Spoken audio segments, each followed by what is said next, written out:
রবিবার দিন সন্ধ্যাবেলায় আমরা তিনজনে গেছিলাম মেলায়। আর জানো তো, এখন তো শ্রাবণ মাস চলছে, সবাই যাচ্ছে তারকেশ্বরে বাবার মাথায় জল ঢালতে। আর এত অপূর্ব সুন্দর বাঁক নিয়ে যাচ্ছে, দেখে চোখ জুড়িয়ে যাচ্ছে, মনে হচ্ছে দাঁড়িয়ে দাঁড়িয়ে শুধু দেখেই যাই। পাপা তো ভীষণ খুশি এত সুন্দর সুন্দর বাঁক দেখে, আর তার উপর মেলায় এসেছে বলে কথা, ও বলছে মেলাতেই থাকবে, বাড়ি যাবে না।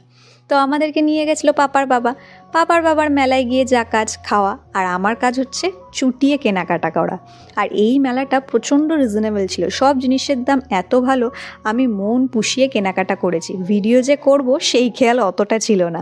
তো এই চুড়িগুলো এত ভালো লাগছিলো, তার সাথে নিত্য নতুন শাঁকাপলার ডিজাইন, খুবই সুন্দর ছিল মেলার কালেকশন।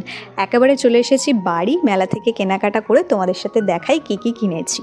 এই দুটো বক্স কিনেছি, তার সাথে এই প্লেটটা, এই বাটিটা, আর এর সাথে একটা এরকম চৌকো মতন এই সার্ভিং ট্রেটাও কিনেছি। বেশ 40-50 টাকা মতনই নিয়েছিল।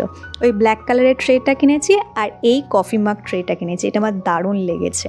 আর জানো তো, এখন এই 3D কাপ খুব উঠেছে, তো এইও দুখানা নিলাম, 20 টাকা করে পিস নিয়েছিল।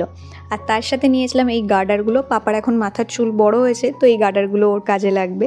আর সাথে এই কিউট দেখতে চিরুনিগুলো আমার বেশ পছন্দ হয়েছে, তাই এইগুলো নিলাম। আর এই একটা কভার ফাইল, এর মধ্যে আধার কার্ড বা প্রয়োজনীয় ডকুমেন্টস রাখতে পারবে।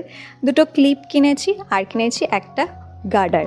তো এই সব ছোটোখাটো জিনিসই কিনেছি। আর তার সাথে একটা কফি মাগ বা চায়ের কাপ না কিনলে আমার কিন্তু মেলা ঘোরা ইনকমপ্লিট হয়। তো এই দুটো পেয়ার বেশ ভালো লাগলো, এই দুটো কিনেছি।